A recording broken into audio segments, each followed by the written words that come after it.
रास्ता भटकाने वालों से कैसे बचें? अगर आप भी दूसरों की बातों में बहुत जल्दी आ जाते हैं तो यह वीडियो आपके लिए है कि हमें दूसरों की बातों पर ज़्यादा ध्यान नहीं देना चाहिए। हम जो कर रहे हैं उसी पर ध्यान देना चाहिए। वीडियो को लास्ट तक ज़रूर देखें और चैनल को सब्सक्राइब करना ना भूलें ताकि आने वाली हर एक वीडियो आपके पास सबसे पहले पहुंच जाए। रास्ता भटकाने वालों से कैसे बचें? इस कहानी से आपको यह समझ आएगा कि रास्ता भटकाने वालों से कैसे खुद को बचाएं। इस कहानी को ध्यान से सुनें।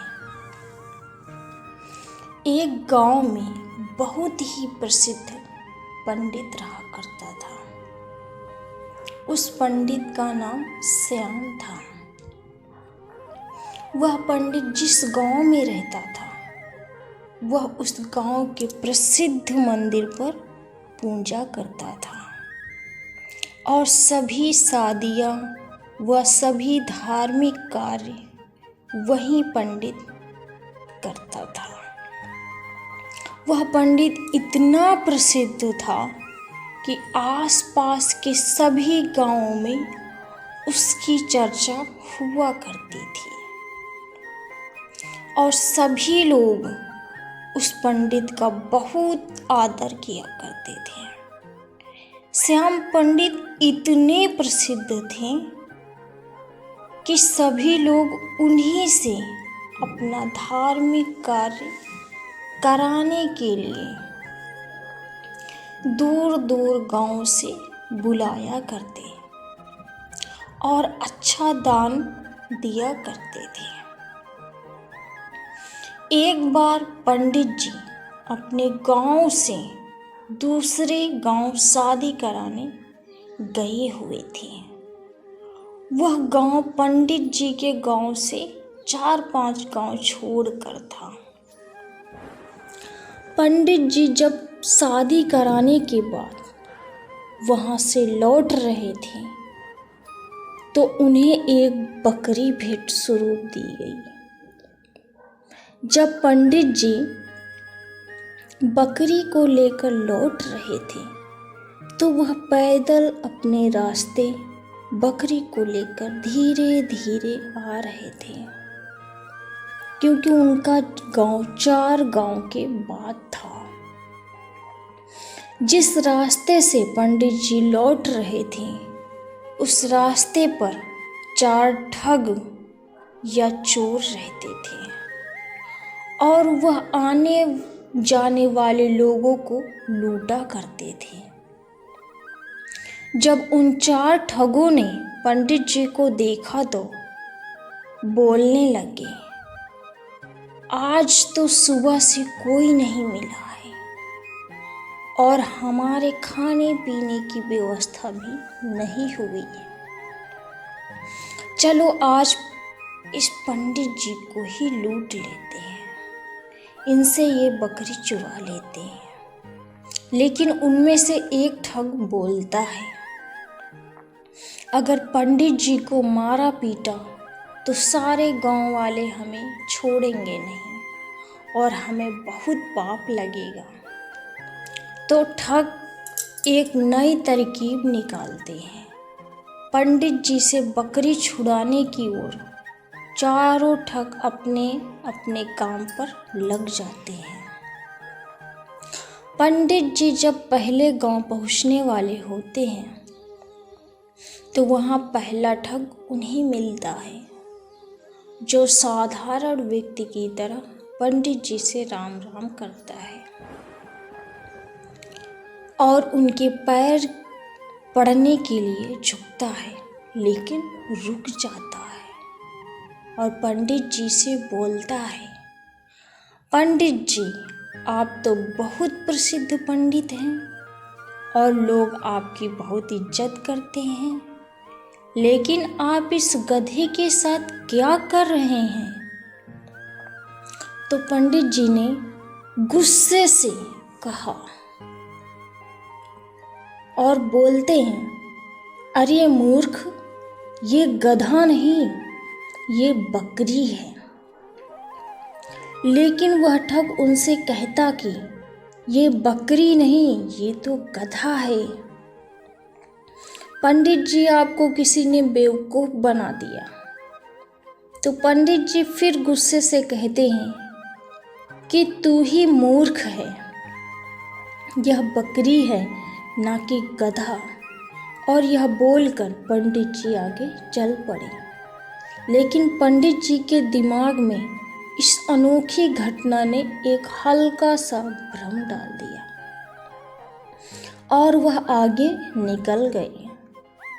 धीरे धीरे पंडित जी आगे बढ़ रहे थे और वह दूसरे गांव पहुंचने ही वाले थे कि उन्हें वहां दूसरा ठग मिला, जो कि बिल्कुल साधारण व्यक्ति की तरह वहां खड़ा था और पंडित जी से राम राम करता है और उनके पैर पड़ने के लिए झुकता है, लेकिन वह रुक जाता है। पंडित जी से पूछते हैं, पंडित जी कहते हैं क्या हुआ, क्यों रुक गए? तो वह बोलता है, पंडित जी आप इस गधे को साथ लेकर क्यों घूम रहे हो? इससे आप खंडित हो जाओगे और लोग आपके बारे में क्या सोचेंगे? इस गधे को भगा दो। पंडित जी को इतनी बात सुनकर बहुत क्रोध आता है और बोलते हैं, तुम मूर्ख हो, दिखाई नहीं देता यह बकरी है और तुम बोल रहे हो गधा है? दूसरा ठग बोलता है कि ये पंडित जी आपको किसी ने पागल बना दिया है। यह बकरी नहीं, यह तो गधा है। ये आपके साथ रहेगा तो आपकी क्या इज्जत रह जाएगी। यह सुनते ही पंडित जी सोचने लगे कि यह क्या बोल रहा है, मैं तो बकरी लाया हूँ, पर ये सब इसे गधा क्यों बोल रहे हैं? कहीं मैं सच में गधे को लेकर तो नहीं घूम रहा हूँ। अब पंडित जी सोच में पड़ जाते हैं और वह ठग वहां से चला जाता है और पंडित जी भी आगे बढ़ने लगते हैं। लेकिन उनके दिमाग में यही बात चल रही होती है कि ये बकरी है या गधा। जब पंडित जी तीसरे गांव में पहुंचने वाले होते हैं तो उन्हें वहां तीसरा ठग मिलता है और पंडित जी से राम राम करता है। पंडित जी के पैर पड़ने के लिए झुकता है, लेकिन रुक जाता है। पंडित जी हैरान रह जाते हैं और पूछते हैं कि क्या हुआ? तो तीसरा ठग बोलता है कि पंडित जी मैं आपसे आशीर्वाद तो लेना चाहता हूँ, लेकिन इस गधे को आपके साथ देखकर मुझे अच्छा नहीं लग रहा। लोग आपको इतना मानते हैं, आपसे पूजा कराते हैं, लेकिन लोग आपको इस गधे के साथ देखेंगे तो क्या सोचेंगे? इतनी बात सुनकर पंडित जी कहते हैं कि मैं इस गधे को गांव के बाहर छोड़ने जा रहा हूँ। मुझे रास्ते में दयनीय हालत में मिला था और पंडित जी वहां से निकल जाते हैं। कुछ लोगों की बातों में आकर पंडित जी का विश्वास खुद से उठ जाता है। उन्हें लगता है कि लोग सही बोल रहे हैं और मैं गलत हूँ, लेकिन फिर सोचते हैं कि मैं सही हूँ। इसी तरह उनका विश्वास खुद पर से गिरने लगता है और सोचते हैं कि मैं अपने गांव पहुंचने वाला हूँ। अगर ये बकरी नहीं हुई और गधा हुआ तो लोग मेरे बारे में क्या सोचेंगे। यही सोचते सोचते पंडित जी को चौथे गांव पहुंचने वाले थे। उन्हें चौथा ठग मिलता है और पंडित जी से राम राम करता है और पैर पड़ने के लिए झुकता है, लेकिन वह रुक जाता है। तो पंडित जी पूछते हैं क्या हुआ। तो वह ठग पंडित जी से बोलता है, पंडित जी बाकी सब तो ठीक है, आप इस गधे को साथ में लेकर क्यों घूम रहे हो। तो पंडित जी कहते हैं कि मैं इस गधे को गांव के बाहर छोड़ने वाला था।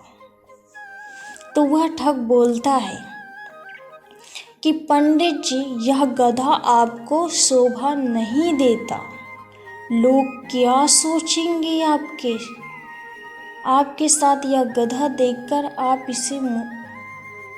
इसे मुझे दे दो।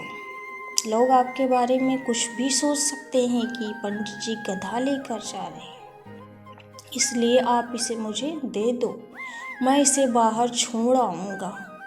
तो पंडित जी अपने आप पर विश्वास को खो देते हैं और उस बकरी को गधा समझकर उस ठग को दे देते हैं और अपनी बकरी को छोड़कर आ जाते हैं।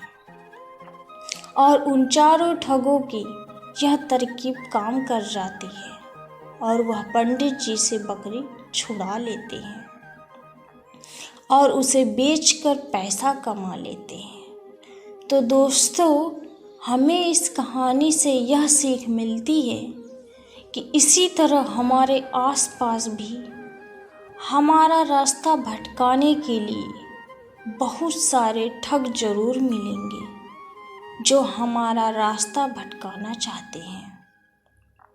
उनसे बचकर और खुद पर विश्वास रखना होगा, तभी हम अपने लक्ष्य को पा सकते हैं। अगर हम दूसरों की तरह कई बातों पर चलेंगे तो हम कभी भी अपने लक्ष्य को प्राप्त नहीं कर पाएंगे। इसलिए हमें दूसरों की बात पर ध्यान नहीं देना चाहिए। हम जो सोचते हैं तो हमें उसी पर कायम रखना चाहिए। अगर दूसरों की कही हुई बातों पर हम अगर जाएंगे तो पंडित जी की तरह ही बकरी को गधा समझेंगे और किसी भी कार्य को कर रहे हैं तो अगर कोई हमें दूसरा बोल रहा है कि ये सही नहीं है, ये गलत है, तो उसकी बातों में अगर आप आ जाएंगे तो आप शायद अपने लक्ष्य को प्राप्त ना कर पाएं।